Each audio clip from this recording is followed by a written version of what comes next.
আসসালামু আলাইকুম দর্শক, ই পাসপোর্টের জন্য আপনার আবেদন করার পর আপনি পাসপোর্ট অফিসে গিয়ে ছবি ফিঙ্গার দিয়ে এসেছেন। আপনার ই পাসপোর্টটি তৈরি হয়েছে কিনা বা এই মুহূর্তে স্ট্যাটাস কি, সেটা আপনি চাইলে হাতে থাকা স্মার্টফোন দিয়ে খুব সহজে জানতে পারবেন। এরকম আরও নিত্য নতুন ভিডিও পেতে আমাদের চ্যানেলটি সাবস্ক্রাইব করে পাশে থাকা বেল আইকনটি চালু করে দিবেন। কথা না বাড়িয়ে চলুন শুরু করা যাক। সর্বপ্রথম যেটা করতে হবে, আপনার মোবাইলে থাকা ক্রোম ব্রাউজারে চলে যেতে হবে। তারপর হচ্ছে সার্চ বারে সার্চ করতে হবে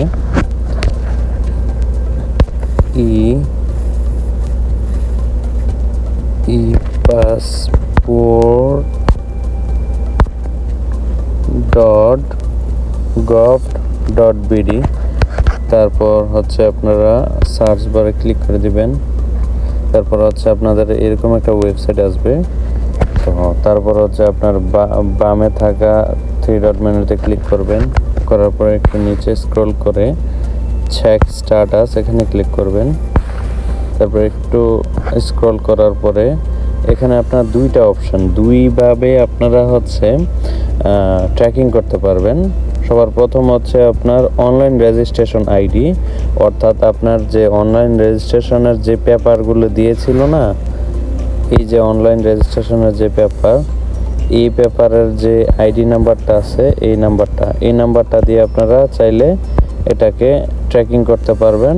আরেকটা হচ্ছে আপনি যখন ছবি ফিঙ্গার দেওয়ার পরে যে স্লিপ নাম্বারটা দিয়েছে, এই স্লিপ নাম্বারের যে এই নাম্বারটা আছে না, এই নাম্বারটা এখান থেকে নিয়ে ওখানে কপি করে দিলেই হবে। তো 2 নাম্বারে তো আমি আপনাদেরকে এই অ্যাপ্লিকেশন সাবমিটের যে সামারি আছে এখান থেকে আমি এটা অনলাইন রেজিস্ট্রেশন আইডি যেটা এটাকে আমি দেখাচ্ছি। এটা আমি কপি করে নিয়েছি।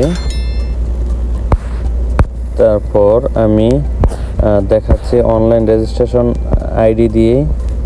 তো এখানে সিম্পলি আমি পেস্ট করে দিচ্ছি। তো আপনারা কপি করতে না পারলে আপনারা এভাবে লিখে নেবেন। তো দোনোটার বেলায় আপনার এখানে মাস্ট বি আপনার ডেট অফ বার্থটা দিয়ে দিতে হবে। আমি এখানে অনলাইন রেজিস্ট্রেশনের ওআইডিটা এখানে দিয়ে দিলাম। আপনি যদি স্লিপ নাম্বার দিয়ে ট্র্যাকিং করতে চান তাহলে এখানে আপনি স্লিপ নাম্বারটা দিয়ে দিবেন। দোনোটার যে কোনো একটা ফিল আপ করার পর আপনার মাস্ট বি এখানে ডেট অফ বার্থটা দিয়ে দিতে হবে। সবার প্রথম আপনার জন্মসালটা দিতে হবে। তারপর মাসটা সিলেক্ট করে দিতে হবে, এখানে ক্লিক করতে হবে। তারপর হচ্ছে আপনার দিনটা এখানে সিলেক্ট করে দিতে হবে।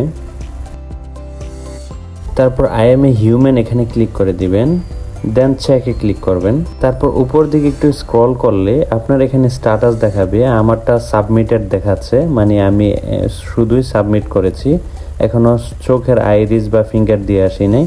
আপনাদেরটা দেখাবে, যদি চোখের ফিঙ্গার দিয়ে আসেন তাহলে আপনাদের স্ট্যাটাস দেখাবে এনরোলমেন্ট ইন প্রসেস, মানে হচ্ছে আপনাদেরটা প্রসেস আছে। তারপর স্ট্যাটাস দেখাবে হচ্ছে পেন্ডিং ব্যাকএন্ড ভেরিফিকেশন, মানে হচ্ছে আপনার এনআইডির সাথে সব কিছু মিল আছে কিনা এগুলা হচ্ছে আপনার ভেরিফাই করবে।